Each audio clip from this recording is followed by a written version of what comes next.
Hey guys, it's Eric. We're here with 4 helpful tips to make envious people crazy. Now, I know that sounds silly because it is, but it's also, envious people are maddening.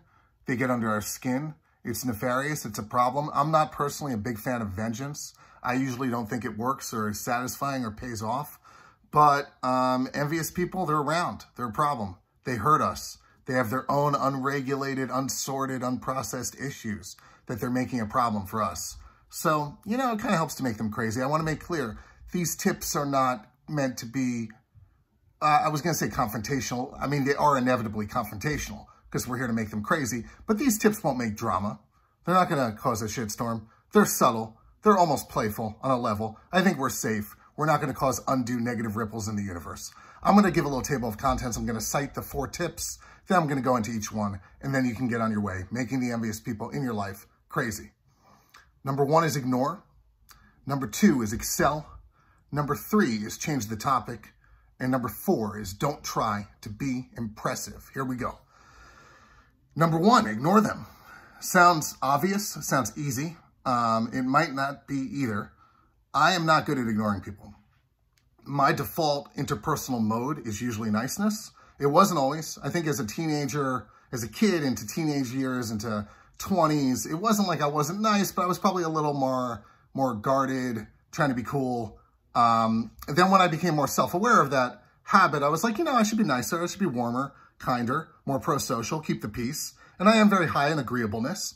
So it's hard for me to ignore anyone, even somebody that I'm not really want to communicate with, like they don't have anything to offer me. Quite the contrary, they're taking something from me. So I like getting back, even if it's brief, even if I'm sending the signal that I'd rather not engage or I'd rather keep a boundary as to how much we talk. Ignoring does not come easily to me, but what I've learned, which is very helpful for today's exercise, is that ignoring people causes them a degree of pain that is almost equivalent to physical pain.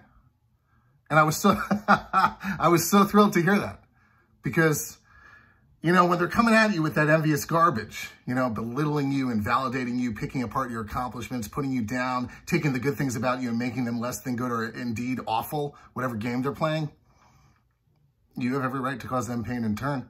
Ignoring is like the most passive, easy. You're not lifting a finger, just ignoring. You're just not engaging. You're not playing the game. It makes them feel like start questioning themselves, which, you know what? That's probably what they should do. Number 2, excel. This is a concept that is all over memes, motivational social media pages, motivational quotes. Excel, like the best revenge is living a successful life, that sort of thing. It's so true. I just like to add to it. Not only should you keep succeeding, keep kicking ass, get better, get stronger, get tighter, sharper, faster, rise higher, more awesome, do it all. But in the course of doing so, transform them into your fuel. I don't want to say so many, like it's like a really long list. Then it would be, I'm pretty sure I'd be the toxic one if there were too many. But I have a good handful of people from over the years throughout my career who I've transformed into fuel. I've taken them and said, okay, well, they don't like it. They're threatened by what I do. It's a source of this thing that gives me great joy and great social approval. Is it a threat to them and something that they feel that they can shit on and have a negative reaction to? Well, I'm just going to become 2, 4, 6, 10, 100 times better and sharper and stronger. I know athletes do this because athleticism is so tied up in, aggression, physical exertion, that form of propulsion momentum. So whatever you're applying it to, professional, artistic, creative, even if it's just you, your own charisma, your own beauty, your own personality and charms, if somebody doesn't like it, good.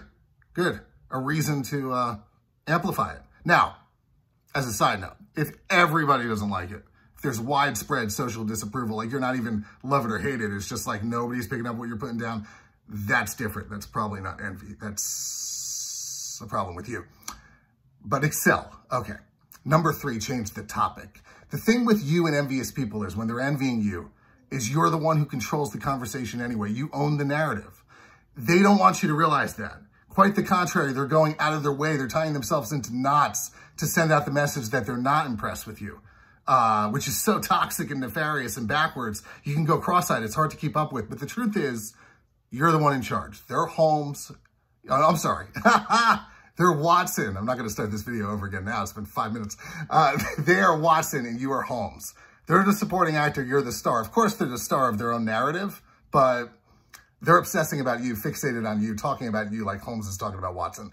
Better example is that movie Amadeus. Amadeus is ostensibly about Mozart, but it's really from the point of view of a musician named Salieri, who, according to the story, I think this was mostly fictionalized, but Salieri was envious of Mozart. This is the best movie, by the way, ever made, that I've ever seen anyway, about envy. The movie Barry Lyndon is also about envy, but not in nearly as strong or sharp a way. So Mozart's divine talent, his name, his middle name, Amadeus, I believe means something along the lines of touched by the hand of God. He's blessed. He has this blessed God-given talent. It makes Salieri crazy because Salieri's mediocre. Salieri thinks about Mozart constantly, is up all night, is obsessing, wondering what he's writing now. What is he working on? What's his next move? That's what it's like for envious people. It's very instructive. If you're not envious, it helps to watch that, to be like, oh, that's what it's like for them. Because then when Salieri's with Mozart, he's real upstanding and, you know, carries himself like he's the superior one. It's very dangerous. It's very, very insidious. Bear in mind, very importantly, you own the narrative. So it's not like it's on you like you have to, but an option you have, therefore, is to change the topic. Like, for example, if you're a great musician, you rise very high at playing guitar, which I don't. I'm not a musician, but as I said in the other video, but you're brilliant, right? That's where you rise high. And they're obsessing about your guitar playing. It's all they think about. You have other things going on in your life. You have areas where you suck, areas where you're just okay, areas where you're pretty good, but you're pretty amazing at the guitar and everybody knows it. This person is locked in myopically and seeing you just as guitar player. That's it, because your talent is threatening to that person. So just, you know, come to them one day out of nowhere and say, hey, I've really gotten into crystals. I'm really into crystals now. Or, hey, you know what I like? Hiking. It's not like you're trying to assert dominance or expertise in this new topic. You're just trying to change the topic. What you are trying to do is assert is the variety, nuance, miscellany of your humanity. That's helpful because they don't see you as human. They see you as one threatening trait that's overwhelming them and blowing their circuits out. So it helps to just change the subject. It'll scramble their whole board. Their whole grid will go dark. They'll be like, wait, what? And then, you know, they'll probably become envious and bitter and resentful pretty soon. They'll be like, no, he thinks he's so good at crystals. Who's the deal? It's like, you know, because that's the engine they're running on. Helps to change the topic. Just come out of nowhere. Don't let the topic always be guitar. Because that's a narrative that they're running. They need it because they're obsessed with it. They need to be fixating on this guitar thing at all times. Of course, you do too because it gives you joy. But guess what? They don't give you joy. So change the topic. Last one. Do not try to be impressive. Don't try to be impressive. This is so much fun with envious people. Because people that are ruled by envy, I should more say people that are ruled by envy. Because I think everybody has the capacity to be envious. But there are people that are really overcome by it. And it's a day-to-day problem and it poisons their interactions. So the ones who are ruled by envy usually are very eager for social approval. They're not getting it in the form of any value. They're not getting it from any high talent, anything that's exceptional, exceptionally valuable, exceptionally charismatic, beautiful, witty, funny, graceful. None of that's going on, right? So they need other ways to get it. Often, I'm not going to go too far into this because I don't want this video to alienate anyone on one side or the other. Often they become political or even religious.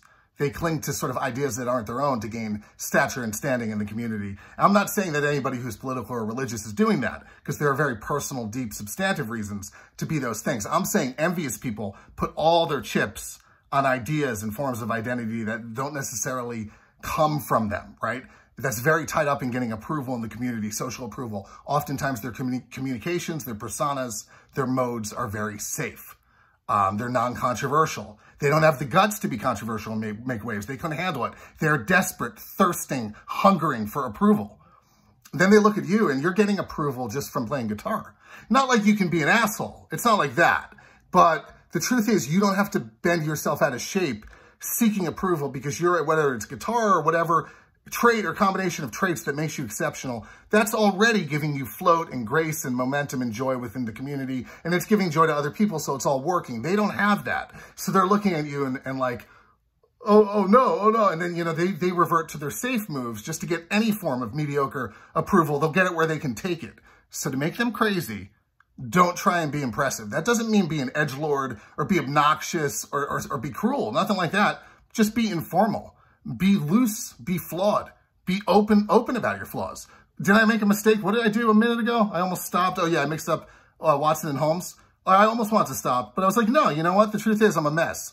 The movie 8 Mile with Eminem, which is almost 20 years old. So I'm going to give a spoiler. Stop the video if you don't want to hear about the end of the movie. It's a rap contest, right? The rappers sort of have to like give each other verbal beatdowns and criticize each other and drag each other, make each other feel terrible, right?